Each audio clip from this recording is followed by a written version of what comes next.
Welcome to the Social Cycle podcast, where we take a look at issues affecting the Black community from a psychological and sociological point of view. My name is Boonie, and I'm a writer. I also am a creative genius, if you will. Next. Welcome to the Social Cycle podcast. My name is Smoking Dame James. I'm a music producer and I do everything music. I like to sing, rap. So follow me on all platforms at Smoking Dame James. Hello, my name is Vanjalyn. Brent.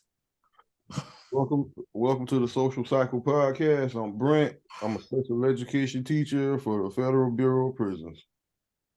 Okay, sounding all official and everything. Do not follow me. Do not follow me on no platform. Don't, because then he gonna be talking to me about everything he see on that dang on feed. But so basically we're gonna look at things affecting our community. I feel like conversations that we don't really see people having on different podcasts, rather than going back and forth and arguing with each other about certain things, we kind of want to have a real conversation, let everybody be heard, and stuff like that, because all of our opinions matter. But we're going to jump right in with the first segment, which is What's Your Theory? So we will describe our theory on specific topics. And the topic of today is twin flames, soulmates, and karmic souls. And basically the question is, do you believe in it? Do you believe in fate, destiny? Do you believe in twin flames? And what is your experience? And I'm going to start by giving the definition. Twin flames are often believed to be two halves of one soul or mirrors of each other. This includes both strengths and weaknesses.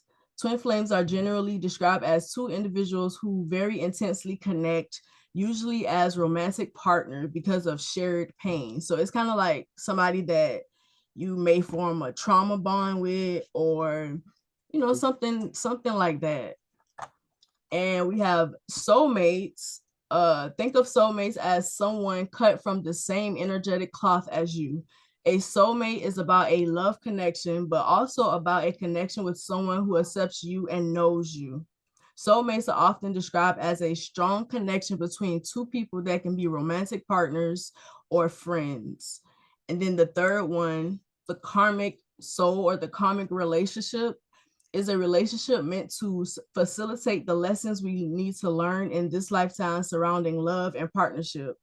More likely than not, we'll each have one of these karmic relationships in our lifetime.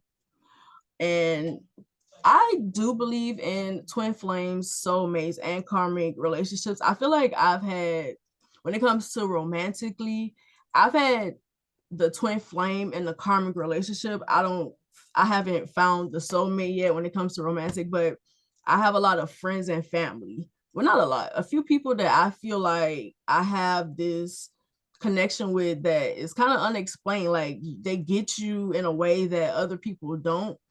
And I feel like when it comes to my experiences, when it comes to the twin flame, let's get to that part first. I do have someone that I connect with on that level. And for as long as I've known them, since I was young, basically, I've always felt compelled to them. Kind of like, when you look at movies like Vampire Diaries, stuff like that, I've always felt compelled, like, this person is put here for me to connect with in some type of way. It's unexplainable, but they give off this strong energy that has always reeled me in.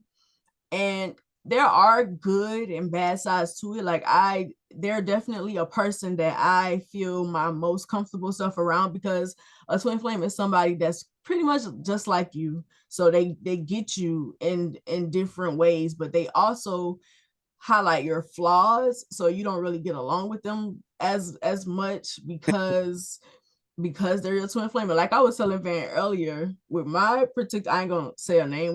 I ain't gonna name names, but if y'all know me, y'all know. But like I was telling Van earlier, like we have this relationship that I have with them, like we literally will sit for hours and only talk about why we haven't talked in a long time. We never have a real conversation. It's like, well, you told me to stop talking to you. Well, you told me that. You said this, you said that, and we will literally just focus on that. It's like this pride thing. Nobody want to apologize. Nobody want to be like, well, yeah, I did do that. I'm sorry for that. But that ain't how it works. But at the same time, that person makes me feel seen, I guess is the best way I could say it.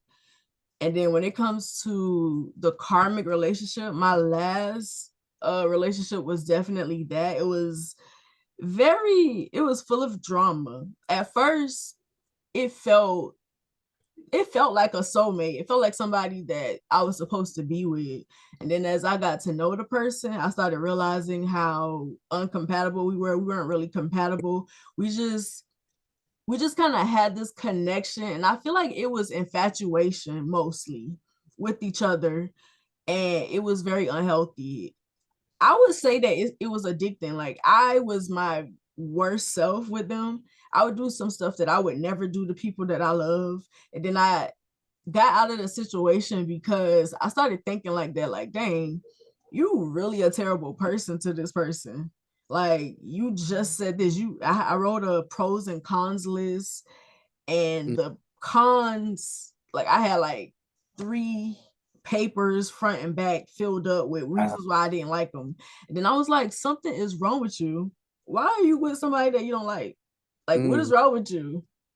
And that's really what made me leave that situation alone, because I didn't like who I was when I was with him. I was very mean. I would be mean to not just him, but to my friends. And it was another person that I was with before him that was kind of the same. And of course, because they were friends. So, so they were the same person. One was just a little more respectful than the other. I'll say that. But when it comes to soulmate, I've definitely had that connection with mostly friends and family. Like for instance, Van is somebody that I feel like is a soulmate of mine.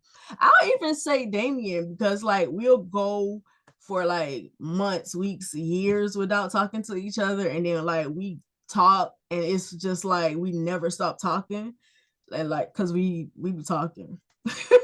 Like we've had long conversations, and I kind of feel like it was always like that with us. Like, and then plus, me and him connect on a different level too, because he has sickle cell, and he's like one of the 3-4 people I know with it. So having somebody around like that, it definitely makes me feel seen and heard and stuff. And when it comes to Brent, I'm still trying to figure that situation out, because we just like became friends, So I kind of feel like in a way he's a mirror to me and I'm a mirror to him. I feel like we do point out things about each other that we may not have seen or that somebody else may not have seen. And I kind of feel like I wouldn't know where to place him in any of those, but I always think about that, like, dang, what type of relationship do we have? But I feel like he's valuable to be in my life because we point things out like that, because it's like, oh, he gonna tell me something that I may not like at first, but then I think about it and I'm like, I guess he was right. I don't like giving him credit, but I guess he knew what he talking about or whatever. And I kind of feel like I'm the same way with him. But yeah, when it comes to soulmates, it's definitely been more so my family and friends than, romantic relationships. I don't think I found it yet, but yeah, that's my take on it. That's interesting. That's interesting because I had a theory on it. My theory was more so like, can all of those things, the cosmic, the twin, and the soulmate, can all of those things be one person? Is that possible? That's my theory. Like, is that possible for this one person to be all of those things? I feel like it might be. Because I feel like now that you're saying that, that might yeah, be what that might be what it is. I'm experiencing all of that from yeah. one person. So that might be a Because thing.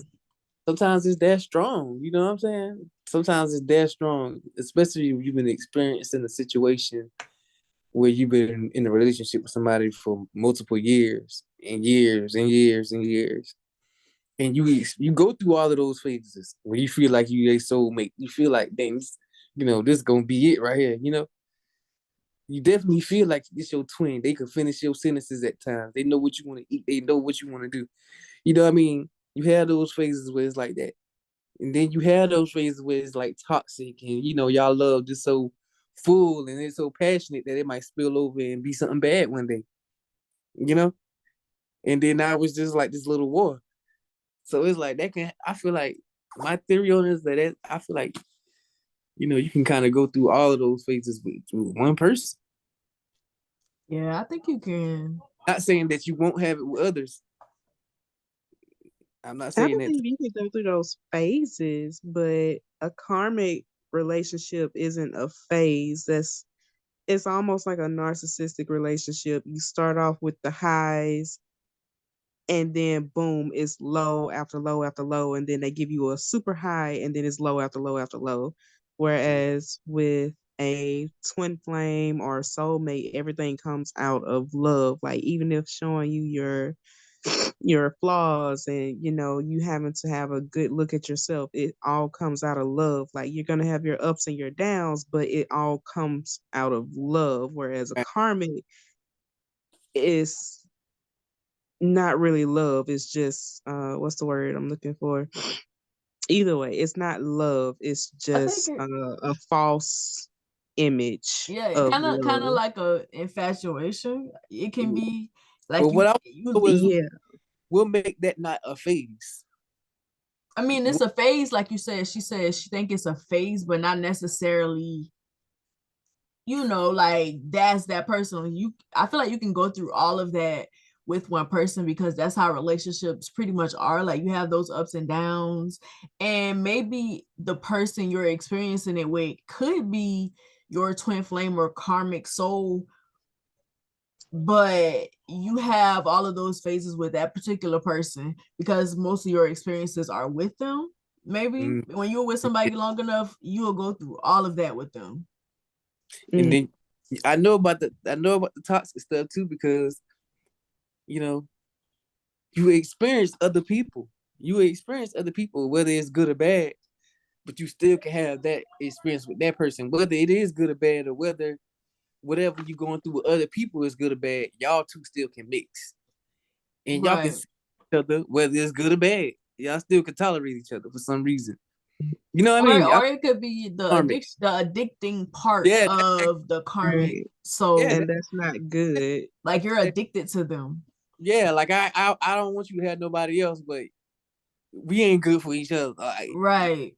type stuff. You Yeah, know? Right. And that's not healthy. right. Right. I feel like That's that sounds more like the karmic soul, the karmic yeah. relationship.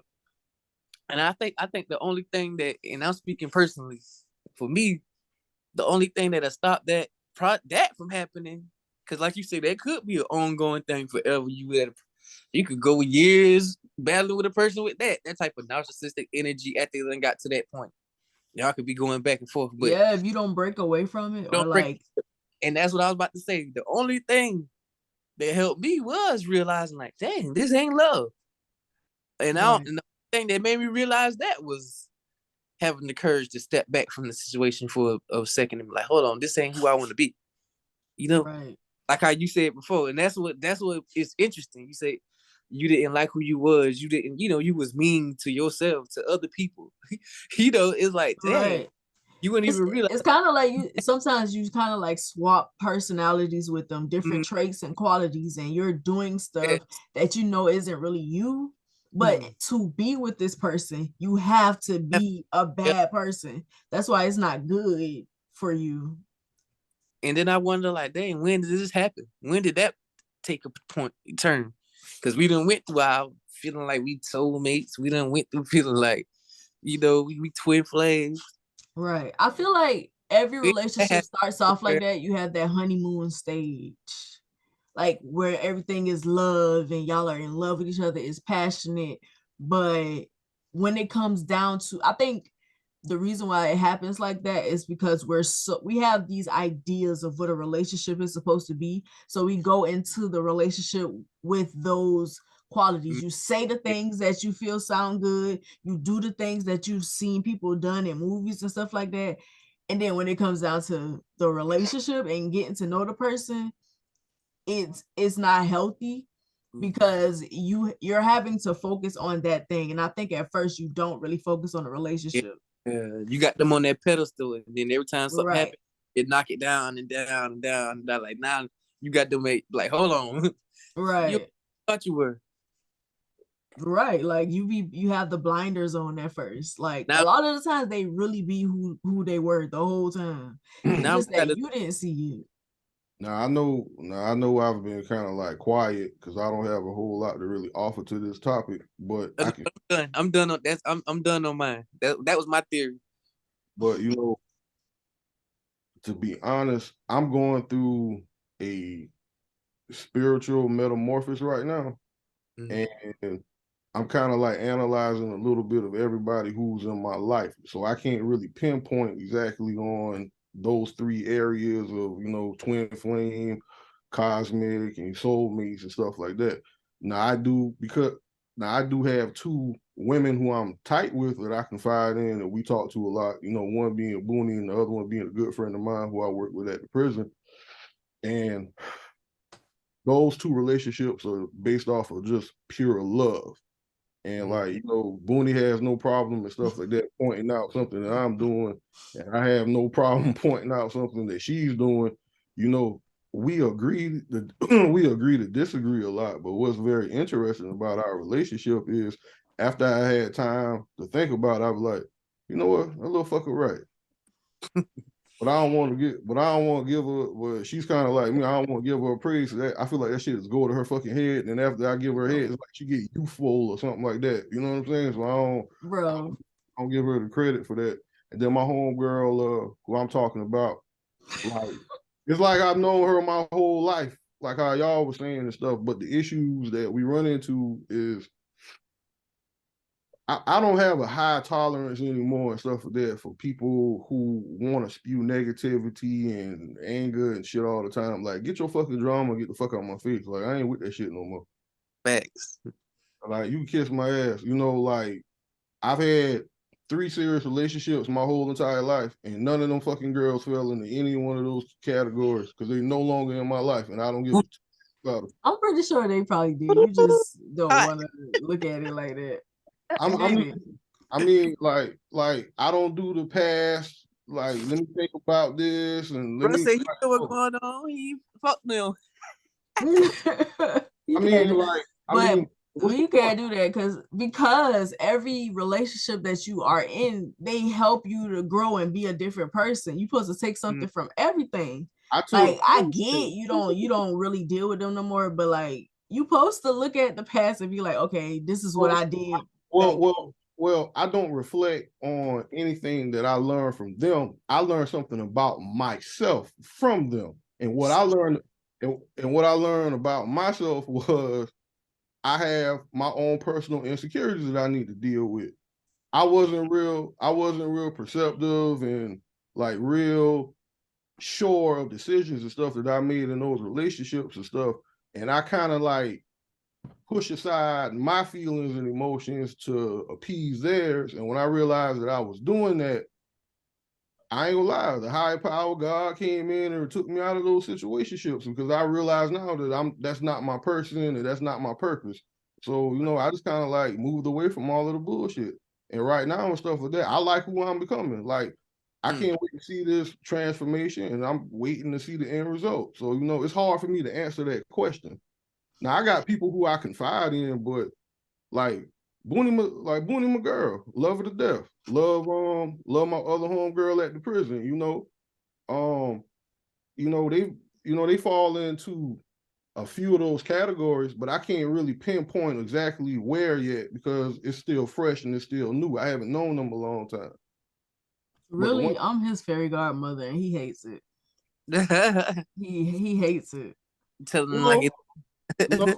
No, I'm gonna keep it real. The reason why I like her and stuff like that, because if you if you love somebody and you're a friend of them, your damn job is to check them when they're fucking out of pocket. Yeah. Your job and stuff like that is to make them become a better person or show them a different path. Like Boonie doesn't ravel in the bullshit with me, and that's what I like about her. My homegirl at the prison and stuff, like I could talk to Boonie and my homegirl at the prison, like they straight up dudes and they not get offended by it. Right. You felt like you got something real when you got that advice. You felt like yeah, I got something from that. Like they care, like you doing it out of love rather than trying to break you down. Because everything I tell you comes from my heart. Like I really want to see you make those changes. Not only like break me down, try to tear me apart. You give me tough love. You know, it's not coming from a place of malice or anything like that. You know, it's pure love, but you're gonna give me tough love, and that's that's the thing and stuff like that I respect about you. One of those things I love about you, and that's what I love and respect about my homegirl. You know, like I need that realness and the rawness and stuff like that from y'all. I don't like people and stuff like that to sugarcoat shit and beat around the bush. Like, get to the fucking point. Why are you so aggressive, bro? Calm down. Hey, I hate to tell. I'm gonna be honest with y'all. I've always been aggressive, but there's that penitentiary shit in me. You know, I'm a CEO at the end of the day, so you know, I'm just kind of like. But the same way I'm talking on the show, that's how I am when I'm in the prison. But I got. Okay, we're just getting Brent raw. Can't give them no wiggle room, or they gonna wiggle. I mean, let's be honest. You know, when we talking about, you know, twin flames, you know, soulmates, and you know, cosmic or whatever. Like, let's be real. If those people and stuff that know that you genuinely love them or concerned for them, they can use that shit against you. People do that a lot, yeah. Like, you know, that mental and emotional manipulation is fucking real. Definitely. And that's one of those things. That's why you have to be secure within yourself enough to be able to recognize it and step away from it. Exactly. And that's what I recognize. And at that point, it's up to you. If you keep going, if you continue, then from that point forward, you can't blame anybody but yourself, because you chose to do that either out of the kindness of your heart or for whatever reason. If that was just the way you are, whatever the reason is, you chose to do that. You knew how they were. You figured it out, but you continue to do it. Mostly if you get it's hurt, attachment habit. Right. It's more than an attachment habit. It's almost like a parasitic, symbiotic type disgusting relationship. If you want to think about it, like nah. And you know, like what Van just said, that's when I realized that. And after I had a conversation with myself and my Lord Savior, I asked myself, am I really missing out on anything right now with these women? And I can't conclude no. Nope. Because if it's meant to be, what's meant to be is gonna be. Yeah, that's another question. Destiny. Do y'all think that that's a thing? Like you said, if it's meant to be, it's gonna be. Do y'all think that situations that have happened or people that are in your life are there because of destiny? They're destined to, you are destined to meet them and stuff like that. Do y'all believe in that? Fuck yeah. I believe there are no accidents when it comes to who you meet, when they arrive, what they do. Like, there's no accident with that. Either you supposed to learn something or you supposed to gain something. Right. I feel like, and also how they leave. That's important too. Different things. I feel like I ain't gonna say two different things, but I feel like how y'all say, yeah, meeting people and stuff like that in your life and stuff. But I feel like a lot of it has come to choices too. Like how y'all said, like you got to make a choice to, you know, to go left or go right. You know what I mean? And to piggyback off of that, I feel like that it is both. Like there are things that are destined to happen, but the choice that you make determines the path you go. Right. Basically. Like, that's what I mean by that. Like, it's destiny, but at the same time, it's destiny because God probably knew you and what you most likely to do. But at the same time, I feel like we surprise God all the time. Yeah, you can get there, but it's like how. Like, as y'all talking about it, my mind mentally, I'm seeing like a crossroad, and it's like you got left, you got right, and you got these people on the right, these people on the left. If you Right. go to the right, these are the people that's gonna be put in your life because that's what you're gonna Yep. do. So yeah, it's like both. And only you and God know what you Right. gonna do. Like you gonna get there, but you determine how. When you make Right. the choices, you determine how. What you gonna go through and all of that to get there.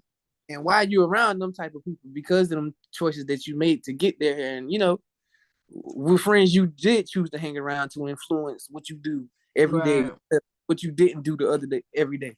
You know what I mean? All of that stuff is like you say, it's destiny, but it's choices that we Right. make. Because you destined to make it because of them choices that you've been making, So Right. that would kind of curate your destiny, the choices that you've been making all along. Oh yeah. And then a lot of times stuff like that, people don't practice, discernment when it comes to that type of thing. They don't realize how much them choices weigh. A lot of times people don't care. That's also another thing that we a lot of times when dealing with people we don't get. Yeah, you are placed in people's lives to help them get to a certain place, but it's up to them if they listen to you or not. And if they don't, you can't force it. You can't make them do it. So you just kind of have to leave them. And bring it back to them choices. Right. Because now both of us got a choice to make. Exactly. You got a choice. You gonna listen to what I'm saying, and I got a choice. And I'm gonna keep trying to waste my time. I ain't gonna say waste my time, but put my effort Sometimes it gets to that point where you wasting your time. Yeah. So What's for you is for you. Yeah. What's for you is for you. At the end of the day, nothing is going to determine our life more so than us, because we're in control of our own destiny at the end of the day. Like there's not going to be no outside party. The only party that you need to be concerned about is yourself and what you got going on with yourself. Either you're going to put up, shut the fuck up, or you're going to lay the fuck down and just be down with everybody else. That's up to you. I think you just slick answer that question, though. You slick just said it. You in control of your own destiny. Like you just said. And that was a saying that I used to hear a lot back in the days. You know what I mean? I say back in the days.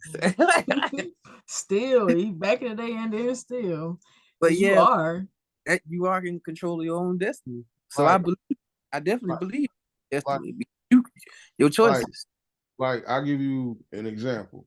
When I'm in the classroom and stuff like that, and I'm talking to these young black men, and we're having hardcore conversations, they all hit me with Mr. Kennedy, it was almost like predetermined the stuff that I end up in prison. I say, no, young brother, you were not predetermined to end up in prison. You decided and stuff like that to make a bad choice. And then on top of you making your bad choice, you continue to make multiple bad choices after that. See, a mistake is something you do once. After that first mistake, that becomes a choice. Yes, exactly. Yeah. So, people just, you're really in charge of your own life and your own destiny. If you're a strong-willed minded person, you're going to ignore and look past all the bullshit and the evil from your way. And that's the thing. You have to be, like you said, you have to be strong-willed, strong-minded. And when you think about it, a lot of people don't know for a long time. They aren't taught to be strong-minded. And I feel like in our community, period, because our parents, they kind of like control a lot of the things that we do, a lot of the things that we think.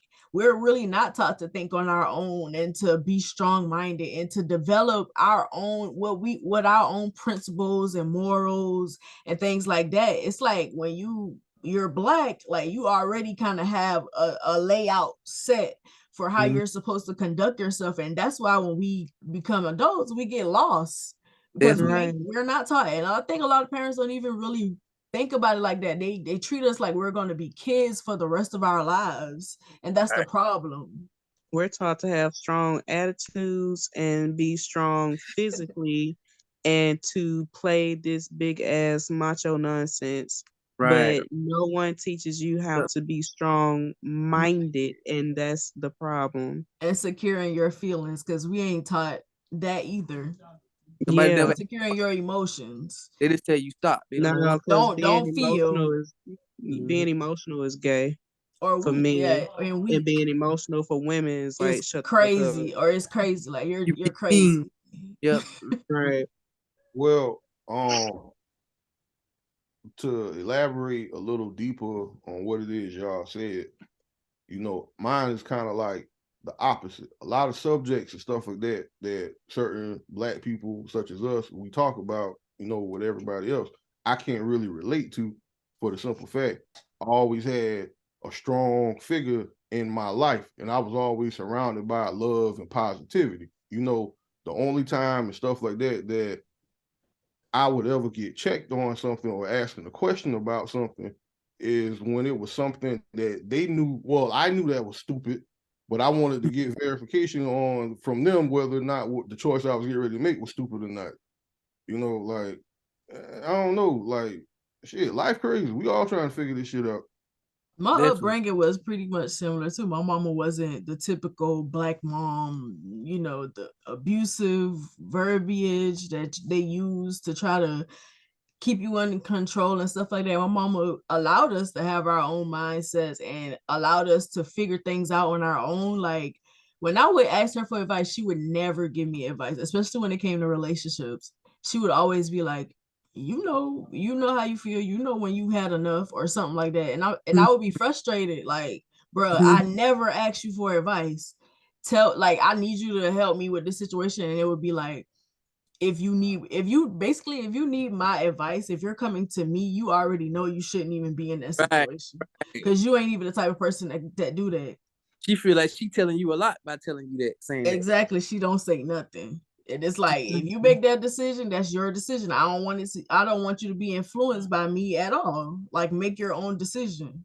If she really And likes see, my mom was kind of like that. So I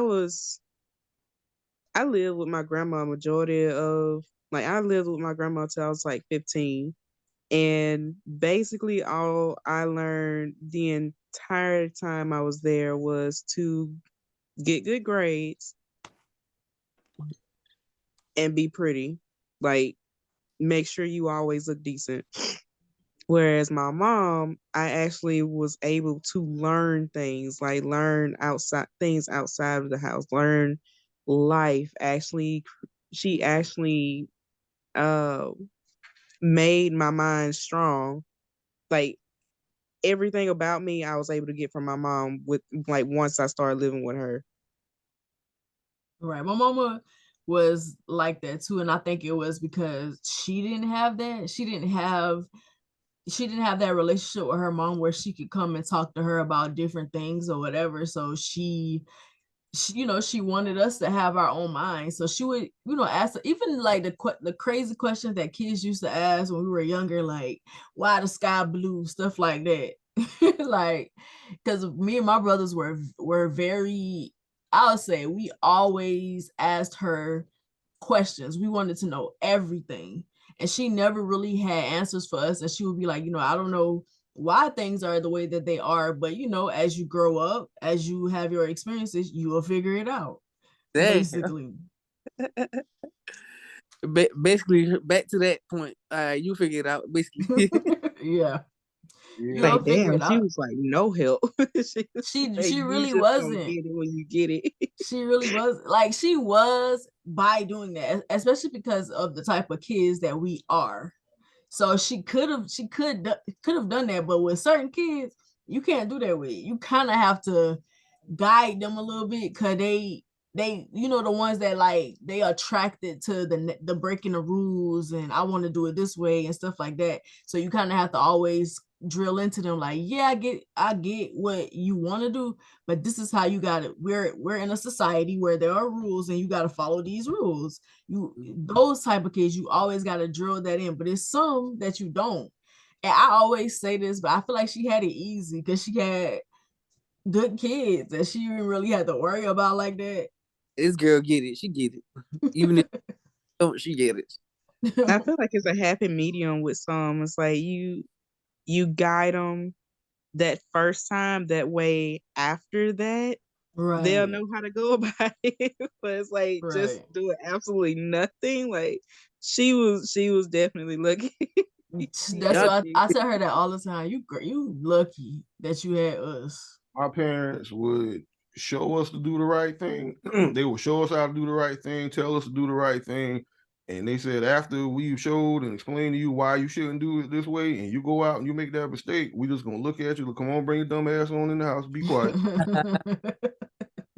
And you know, that's happened. That has happened a lot. Like, You know, my mama really just used to be like, figure it out yourself, or she would just come back at us with the question, why you think it's this way? Why you like it really made us think for ourselves. Like, she really was trying to make us think for ourselves. Sometimes I would be so frustrated with her. But when I became an adult, I'm like, I get it now. I get why she did stuff that way. a lot of parents teach us how to be independent, but the one thing that I realized as I gotten older, they never really taught us how to be free thinkers. Mm. You know, like I asked, I was having a conversation with my father and my mom. I said, Mom, you told us to vote Democrat, but y'all never ever explained to us why we have to be Democrats.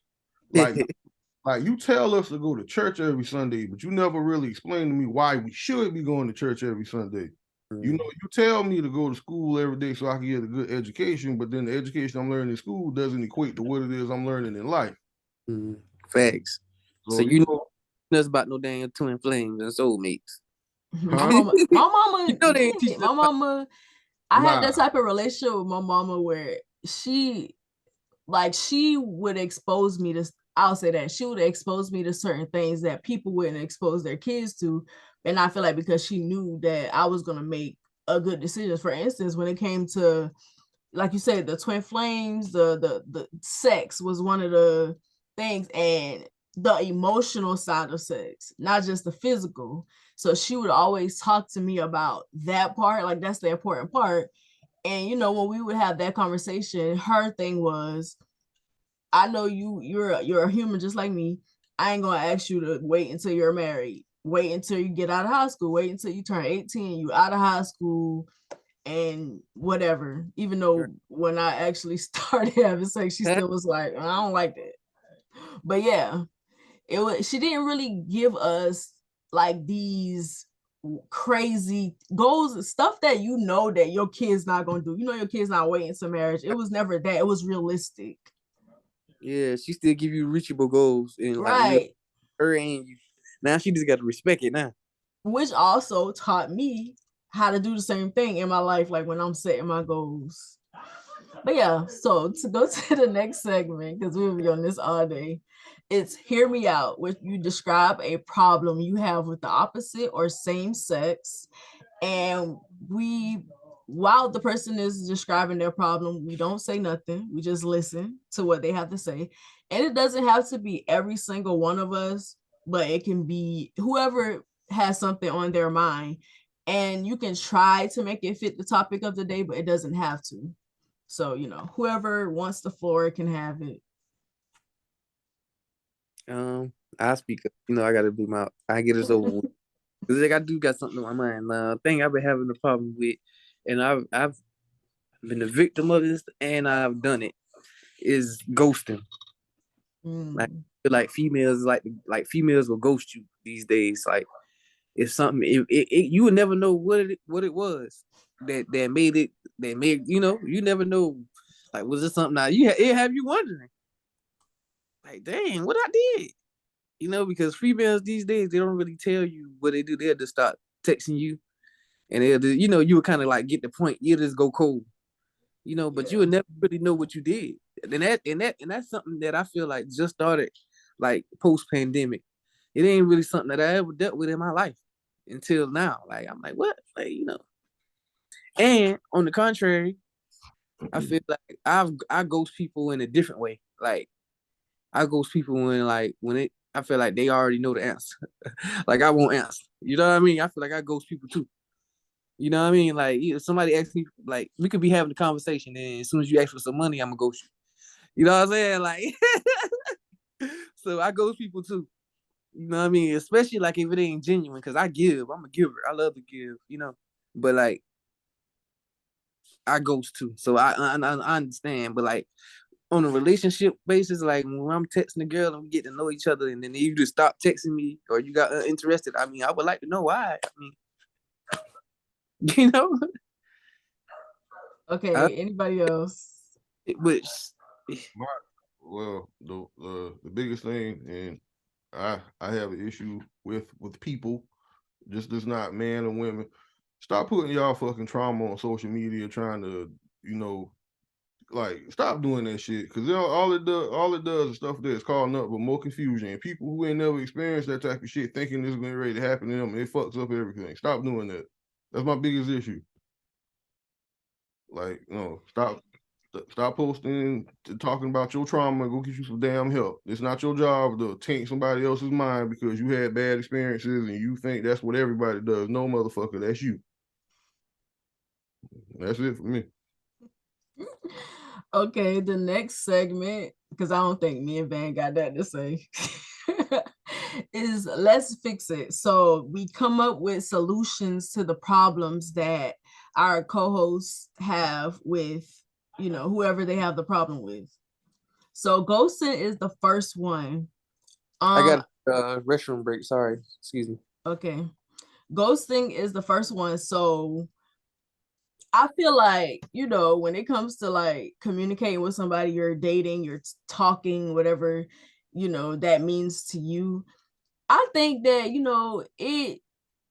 I feel like it does help some people. Like if they want to know what they did wrong, I don't think there's no harm in telling them if they ask you a lot of times, or if you're not feeling them, you don't really feel the connection. They said something that you didn't like just what's wrong with just communicating that to them, like saying, well, I didn't like that you said this, or this that you said made me feel this type of way.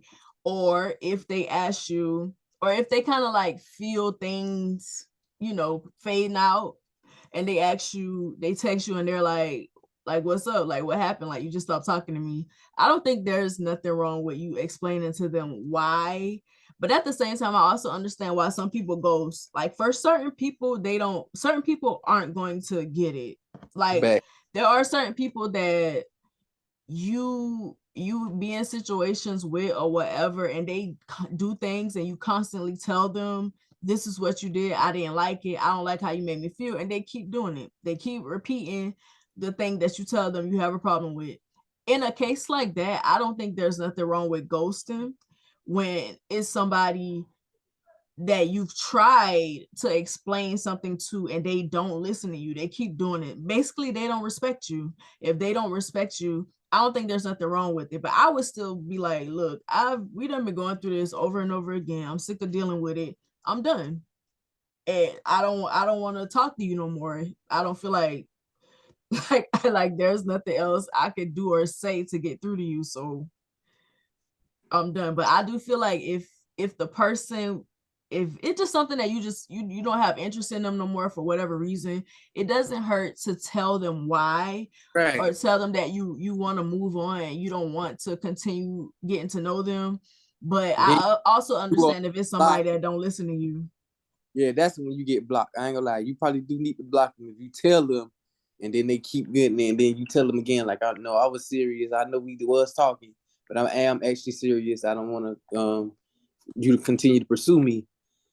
Then I'm gonna have to block you if you do, or something like that. Then yeah, block them. You know what I'm saying? I ain't saying you got to do that with everybody, because some people go 0 to 100 real quick. Sometimes certain situations, But if you was actually giving somebody a time of day, and and it was something that they actually did that's explainable, just explain it. So you won't have to block them, or it won't have to be funny when y'all see each other in public, or you feel me, or nothing like that. So that's I feel what you're saying. I think you could go either way, because I don't know, maybe it's just because I personally really don't give a fuck, but I do feel like, I guess it just depends on the situation. I don't see anything wrong with explaining, like, hey, I'm not interested no more. I don't think this is gonna work out. This will be my last time contacting you, or it's fun while it lasted, whatever the reason is. And I also don't see a problem with just not saying nothing, and because you're not obligated to explain yourself. So it's like, either way, like, I've been ghosted before, and I can tell you, like, the moment I realized, like, oh, this person ain't talking to me no more, I was like, oh, okay. And I kept going. But and I've ghosted people before, so it's like it really don't matter That's because I'm when not did it like pick obligated to tell anybody anything, and they're not obligated to tell me anything. But I don't think it hurts to tell at the same time. So it's like it's either way, in my opinion. Nobody, I'm kind of like rocking with Van on the not give a fuck part aspect of it. But let's keep it real, man. Ain't nobody is obligated to give somebody closure or some shit that they don't feel the need to explain. I mean, like Closure is a little different now. I feel like closure would be for like a relationship that you like a deep closure. type of relationship. Yeah, but Serious. I feel what you're saying, but at the same time, like you're not obligated to tell somebody why you ghost them. Just take that L, keep it fucking pushing. You know what I'm saying? Like, time though, it's come down to it could be communication too, because if somebody did something to you, you ain't got to just break down and stop talking to everybody. Sometimes you could be an effective communicator and let people know. I ain't saying that you do it every time. Sometimes you do need, Right. I'm just saying, don't just be a person that do that just every time. That's what you do.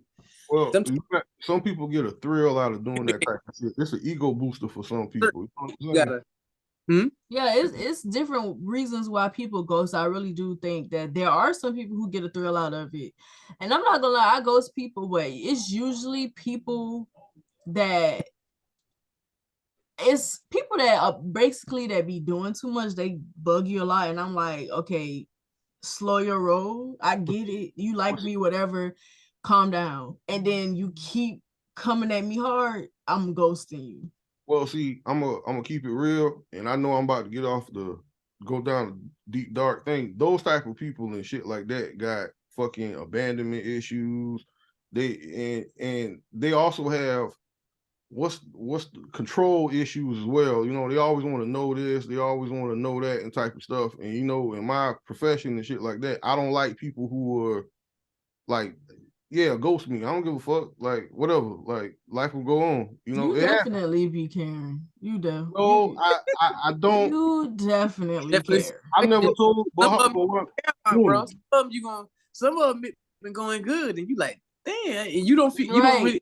Some of you really don't know what you did. Like, I ain't gonna say, and I ain't speaking. I just could see a situation of somebody it was going, and something genuine might have happened on her end where she had to go, but she didn't. That would depend because on your end, it could seem like everything was going fine, but on their end, it wasn't, and they feel like you're the type of person that if they did explain it, you would come back with 1,000 more questions, which is unnecessary. So the best option would be to ghost. Really, to preserve your energy, because I ain't about to waste all my energy explaining this to you. Like Boonie, I'm gonna use Boonie for example. Me and Boonie was having a conversation one day, and Boonie just bust out and was like, "Look, I don't feel like talking no more. I'm going to sleep. Bye."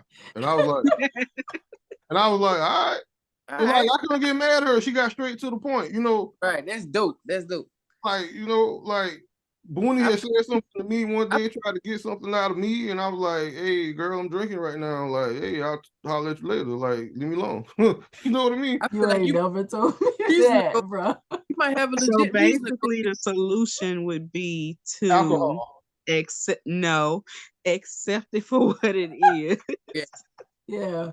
The solution, because a lot of people don't feel like they're obligated. So that's the solution. Accept it for what it is. And also maybe tell a person before you ghost, but you don't got to. I just realized most time when I go somebody, it's somebody who I probably fuck with. Really? Yeah, like I probably fuck with them. You ghost somebody that I fuck with. Why? Like my family, like I said, it's always about money. Ghost them. You know what I mean? I probably still fuck with them. I don't feel no type of way. You know what I'm saying? Just not giving them what they want, basically. When we gotta have another whole conversation that I'm gonna pick up like, hey, you know what I'm saying? Like, and that sounds more like ignoring. They ignoring, like ignoring a person because you still gonna talk to them. Yeah, ain't right. Because for me, if I ghost you did something wrong, because I'm gonna tell you what bothers me about something you did. I'm a communicator, and a lot of guys don't like that. It's like, they don't like it because I'm gonna try to. I'm telling you what you did wrong. I always be telling my friends that don't keep your mouth closed. If they did something you don't like, tell them. I'm telling. I'm the you can call me whatever argumentative. I do not care. Every time you do something I don't like, I'm telling you. And Right. we learn, I don't like that. either way it goes, we're learning. Because you don't check. Yeah. But everybody, you're gonna learn. You're gonna realize, like, dang, I am like this, or whatever. If everybody keep ghosting you for the same reasons, or everybody keep telling you I ain't talking to you no more because of this, you're gonna learn. You feel what I'm saying? You the problem. And a lot of times people don't like when you correct them. They like to get away with stuff because people let them do it all the time. So when when they do something and you like, I don't like that. I don't like how you did that. That was messed up. They don't like it. Yeah. A lot of people talk about keep it real with me. When you real with them, they don't like it. They don't like it. Mm-hmm. They like to get away with stuff, and you ain't never doing that with me. I'm telling. Call me confrontational. I do not care. Shit, like the friends who like to support you. Hey, Boonie, you gotta tell me because I know. I done had like the damn phone been acting up together. First of all, you lying. This nigga be lying, bruh. Yeah, I don't be lying. I don't be lying like that. This is one of the most safest spaces that you could ever be in. Exactly. Stop. Exactly. Stop. I ain't lying. I'm telling the truth. No, you be lying. You ain't number one. Ain't never ghosted me. You ain't never told me to stop talking about it. If he ever ghosted you, he wouldn't be here. I said if you ghosted me, man. Say that again, man. If you have ever ghosted her, you would not be here. No. I never ghosted. No, I never ghosted Boonie. Boonie's ghosted me. Yes. No, she has ignored your ass. Yeah, I've ignored you. That's different. Ghosting means you ain't never talking to that person again. I'll ignore him for a while. He be on one sometimes, and I just be like, bro, get off of social media. Please. No, Brent do be on one. Like, chill out. I haven't done. Brent be on 1, 2, 3, and 4. Yeah, I do. But once again, you know, that's that metamorphosis thing. Like we were sitting there talking about earlier. Van was like, "Damn, Brent still here? He gone yet?" I've learned now to listen more and speak less. We gonna see. We gonna see. We gonna see. I've been listening. Everybody's been on point tonight. Like Damien, like he's on point. Van's on point, despite her illness. You know, like everybody. I'm over here on my deathbed and shit. Her illness. Yeah, she ain't about to die. You know. Well, use that illness sound like it. Hey, I'm happy she ain't around me with the flu. I'm cool. Okay, we gonna move on to the next segment, which is story time. So this is a segment where any of the hosts can tell a story about something pertaining to the topic or something unrelated, something that I'll say that you learned something from that you can give us, you know, show us what you learned from it, show us how you dealt with the situation.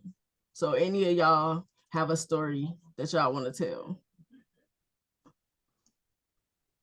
Since this segment, how about that? I think this will be Brent's time to shine because right now. No, but this kind of like ties into, you know, what we've all talked about, and since this segment was named after me, you know what I'm saying? Van, you forgot to do it, Van. Van, dude, I know you sick right now. Go ahead and do it, Van. I ain't did nothing. Go on with your story. You got to say story time. I'm sick. I can't do it in the voice I want to do it in. Yeah, I got you. Bro. I'm gonna sound like a grown ass man when I say it. Can't be had. But you know, everything that we've talked about tonight and stuff like that, like the biggest thing that I could think of is a recent relationship that I just got out of and stuff like that. And then it opened my eyes up to, okay, I need to make a change, not them, because I made a bad choice. I made a bad decision in picking who I decided to be in relationships with instead of vetting these people. And I realized something, that my big teddy bear ass want to be in love and all that cornball shit. But after I realized the stuff of that I was after I realized that I was putting my feelings and stuff like that aside to build up someone else's, I said I'll never do that cornball shit ever again.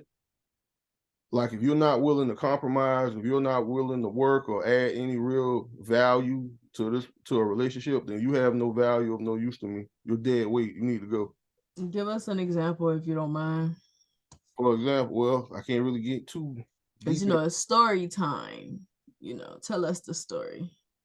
I got picked up and stuff like that to go move unilaterally in my career to another state. The young lady who I was dating and stuff like that at the time, she, told me everything I wanted to hear. And she told me she was on board and stuff like that with me, moving around to become a prison warden, because that's what I want to do. And, I believed it. But as time started to progress and I started getting, awards and acknowledgement and stuff like that for my hard work and contributions, I noticed that she started to pull back away from me. She wasn't real supportive. Yeah, wasn't real supportive and stuff like that. And I knew our relationship was getting ready to end when she started bringing up old things that I've done in recent events. When she did something that I didn't like and I voiced my concern about it, she would find a way to put it back on me. And when the time came for me to actually move and I got my start date, I said it's time to put up or shut up. So I went to her directly and I asked her, don't put your career on hold, because she had a great career and stuff for that as well. And I didn't want her to follow me or anything like that, but I wanted to know for certain if she was going to be there with me through this ride and journey and stuff like that, because that's somebody I was thinking about marrying. But unfortunately, she told me she's happy where she is. She doesn't want to move. She told me that I can move around and, pursue becoming a warden, but she's not going to marry me and have children. And I told her that that's not going to be acceptable, because I'm not going to be a part-time or weekend husband or father. That's not in my vocabulary, because I wasn't raised by a man like that. And she decided to end things with me when the narrative of the relationship and the story wasn't in her favor. So I left her. She dumped me. I looked at her, grab her stuff. She didn't utter a couple of words to me, and I looked at her, shook my head, went in the house, poured me up some whiskey. It got the best damn sleep I ever had in a long time. But I realized something more importantly. When people want to leave or go out, don't chase behind their ass. Let them go. They'll find what they're looking for. Let them go. Let them go. Because the only thing you're doing and stuff like that is feeding their fucking egos, especially if that's what they're used to. And that's it for story time for me. So that's your lesson. Don't chase behind a person when they leave you. Yeah. Oftentimes we do it. Oftentimes people chase other people, and what ends up happening? Same story over and over and over. And then they become so immersed in it and stuff like that it consumes them, and they start becoming angry and resentful. Yeah, resentful of everybody that is around them, and then it starts to soil the whole entire, batch of people who care about them. And like, no, you don't do that type of shit. Like, keep your fucking trauma and stuff like that. Go get some damn help. You know what I mean? Basically, know when to leave a situation and know when to let somebody go. Big time. Because what's for you is for you, and nobody can knock you off of your purpose. Exactly. Also, I feel like in that situation too, like when it came to the careers, I think that's an important thing in relationships too, where either both people have their careers figured out, and maybe one career is taking that person this way and yours is taking you this way, and then you get to a point where you have to decide, are we gonna basically, are we gonna chase one and leave the other? Because I feel like in this day and time, most jobs that you get, you can do it anywhere. You can do anything from anywhere. So there's really nothing stopping you from moving, if that's what you need to do, you can still do what you're doing in Right, a different city and maybe even get right, a better position or whatever at it. right. So But what was hypocritical of what she was saying that made me realize she's not who she says she is, as far as like the professionalism is concerned. We are young black professionals, all four of us. Like, we're on our way up. We're not on our way down. We all know and stuff that if we want to climb whatever ladder, whether it be corporate, whether it be entrepreneurship, you're gonna have to take a gamble on yourself and probably move in order for you to get better results of what it is you're trying to obtain. When she Yeah. came out of her mouth and told me that she was cool staying where she is for 20 years and she could do it easy 20 years there, I looked at her like she had lost her damn mind. which her decision to do that, choose Right. herself, wasn't wrong. It wasn't No, the no, wrong I'm not telling decision her. for her. No. I'm not telling. No, I'm not saying that her choosing herself was the wrong decision, but for her to get the success that she's wanted to, I've never met anybody career-wise in any path that has stayed at the exact same place and got everything that they wanted. You got to go get your shit because nobody's gonna give it to you. That's Unless you're in the military, I've never known anybody to say they willing to sit in one spot for 20 years to Yeah, get the position that they looking for. that's right. crazy. Right. So, that's what I'm saying. Like, I didn't remove myself from the situation. She didn't remove myself from the situation. God removed me from the situation. And that's why I wish her nothing but the best. But at the same time and stuff like that, fear can hold back a lot of joy and fulfillment, especially if we bring in that fucking trauma from other shit that had nothing to do with who Yeah. we meeting with.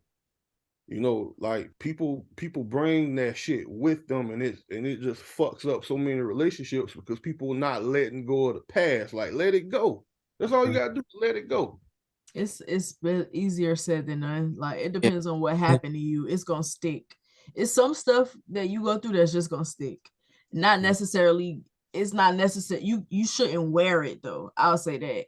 You shouldn't let it define you. You shouldn't let it become your identity. Like, you have to shed that skin. Even if you do remember what happened, you can't let it define you. You can't let it become you, basically.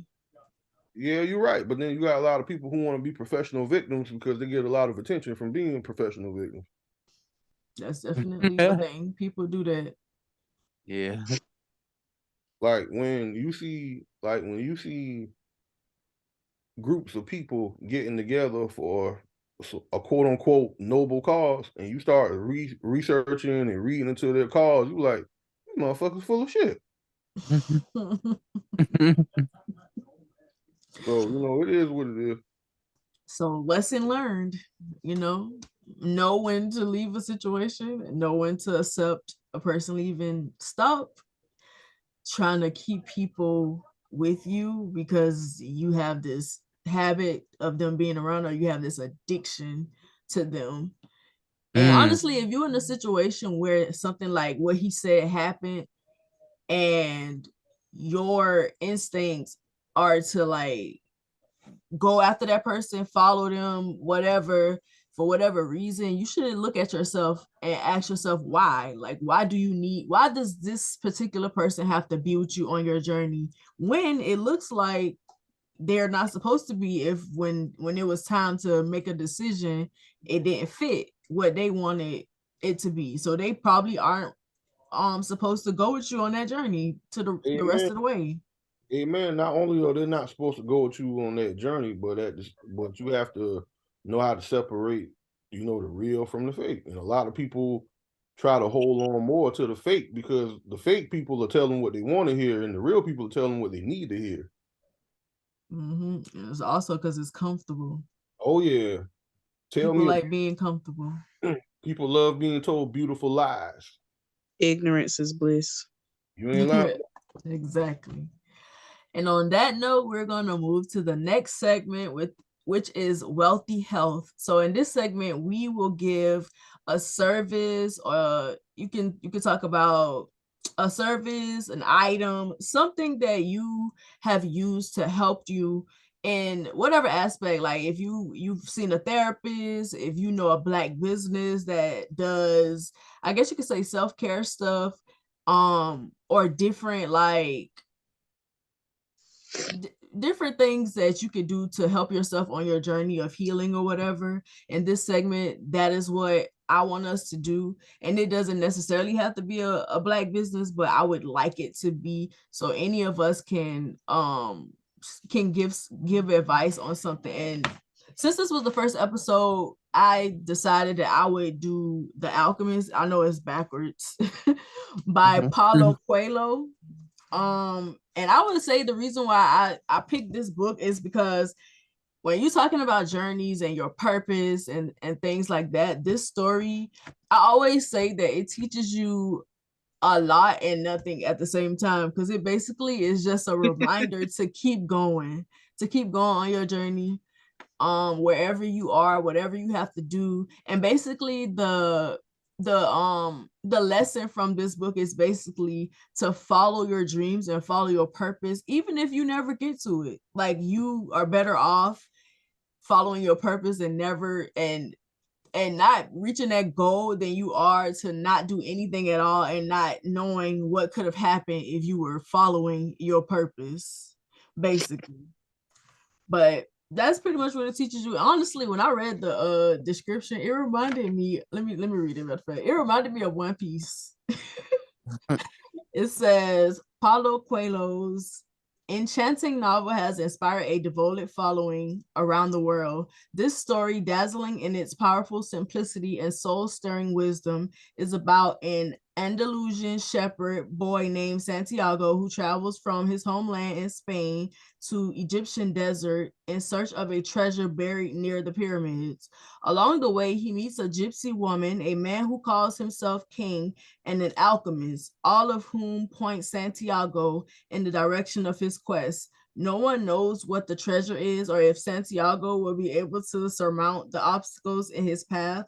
But what starts out as a journey to find worldly goods turns into a discovery of the treasure found within.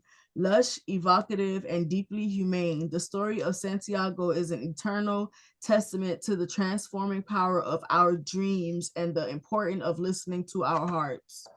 That don't sound like Luffy. So y'all, Yeah, that don't sound like One Piece to y'all. So basically, keep searching for your One Piece. No matter what you got to go through to get there, keep searching for it. It's better to go after it and not get there in your lifetime, or I'll say go after it and die trying, than it is to not try at all and miss out on living, basically. Yeah, because they're gonna eat you up later on. You're gonna regret it. Yeah, the book that I recommend that everybody go out and purchase is called Passport United States of America. You can go down to your post office and go get your passport and go enjoy life and travel and go see and do other things. I highly recommend this book. I have several stamps in this book that I'm looking at right now, and I can't wait in 2023 to put more stamps into my book because I love to travel. And I encourage everybody, young, old, doesn't matter, in the Black community, go out and go see your people because we all over. Those two went hand in hand. You see how that just worked out? The Passport and The Alchemist. Both things would inspire you to get up and go. Yep, that's why I did it. When you point The Alchemist up, I was like, okay, I see where Boonie going with this shit. I got it, girl. Okay, the next segment is the question segment, but since this is our first episode, I know that we don't have any questions. However, if you have any questions, you want any advice on anything, whether it be relationship, jobs, or any of the things that we do, because I'm a writer. Brent works in the prison system and his goal is to be a warden, something that I've never heard a Black man say, and I feel like is to me amazing because I've never heard nobody that wanted to do that. And also Damien being a producer, a musician, a rapper, a writer, whatever you know. And Van being creative as well, even though she don't think that she is. She's really good at resin art. She's a really good person to talk to or whatever. So I would say if you have any questions for her, any advice about life in general or relationships, let us know. I think our email, hello. So you can email your questions at the social psycho pod at gmail.com. And I have it in the description too, because I think that's what it is. I think is the social psycho pod at gmail.com. You can send your questions about whatever it is that you want us to answer. And honestly, if this video doesn't reach you, I will be in your inbox so you can send us questions. Okay. Yeah, man. Y'all hit us up, man, because I'm looking forward to answering y'all questions for sure. And don't be afraid. Don't be afraid to reach out to me and stuff like that. Like Boonie said, yes, I teach in a prison. Yes, I do it. Inspired to become a prison warden, but it's a long story behind that. So I'll just give you the brief of it. I'm not one of these marching and protesting down the street type of guys and stuff. When I'm gonna hold up a sign, I'm gonna go to where those guys we're marching and protesting for are, try to make a change with them. I put my money where my mouth is. I'm not a talker. I'm a doer. That's what's up, bro. Not that there's anything wrong with marching and protesting. You can do that. We We all have our lanes. We've been doing that for over 70-something years. We all have our lanes. Okay. If they want to march, let them. I'm not a marcher neither. But that's because I'm sick. I'm not about to do all that. Brent, they even got drummers in the army. Well, they used to have them. Yeah. They used to need that drummer. There are things that we definitely need to talk about, but we will not do it on the public space because we are not making the same mistake that a lot of Black people make. So yeah. Yeah, you're right. And one thing before we end the show, I push all parents and stuff like that to get more involved in reading to your children. Literacy amongst our children is very important, and I cannot stress that enough. Do not read the same books and materials to your children. Get them something else. There's nothing wrong with science fiction. There's nothing wrong with history. There's nothing wrong with the astral plane physics. There's nothing wrong with being also arts, because Black people think they have such an issue with their kids being artists and being creative. Like a lot of the kids to be creative if they're creative. Right. Do not inhibit your baby. I take what I do and stuff like that inside the prison very seriously. A lot of the guys who I work with understand that acceptance of mediocrity is not my vocabulary. We're not doing that. Like it's time for us to grow and evolve and stuff like that and lead the next generation into a great success. Like we're not doing that. I don't operate. Spot on. Okay, for our last segment, the title is Life, meaning living in fear every day. We all know that in the Black community, we have issues that we're still facing today, even after, like Brent said, all the protesting and marching. We still have issues that we face every day. And I felt like this would be a good segment for each person to say one thing that they fear when it comes to being Black. And, we won't make no comments about it or whatever. We're just going to end it like that. And, I'll take us out. You get outro. Right. So I guess I'll go first. So I'll say the thing that I fear when it comes to being Black is that Black women and Black men will never be on one accord for us to come together and be as powerful as we can be. That's my fear. Oh, that's dope. Because mine's something similar. I wasn't even thinking like that, but I do have those same type of fears. But as a Black man, I fear like, honestly, being taken out by my own kind, by my brother, or being, just killed. Being killed by the police or being killed by my own brothers. That's what I fear as a Black man. Like being killed via murder, like being murdered. That's what I fear. I feel like, especially with being a musician and then just being the person who I am. And, I just feel like, that is how they write in our story so much these days. Like you can be trying to be a good person. You can be doing the turkey give backs. You can be, supporting the Black businesses in the hood. And like, they still want to take you out because, I don't know. I don't know what it is, but that's what I fear. My fear isn't necessarily for me. The most I fear is like being that I'm already monotone, my tone being taken out of context, being that I work with majority of other colored people, and I have to use my fake voice just to be normal, I guess you could say. But my actual fear lies within like my children, my son specifically, um, having to raise a black child in this world and something happening to him simply because he is a black male. Mm,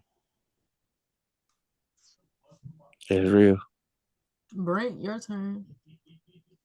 My biggest fear, my biggest fear is being inadequate for my people. Mm. And on that note, we had a great conversation. We had a great show. We hope that you guys tune in to the next podcast episode. We're going to try to be consistent and probably load a video. We said on Fridays, for every Friday or every other Friday, I'll say. Just tune in, and you can fuck with us. I would definitely put everybody's social media information in the description of the video so you can follow all of us on social media, and you can follow the podcast as well. But if any of you want to like shout out your social media, you can do that.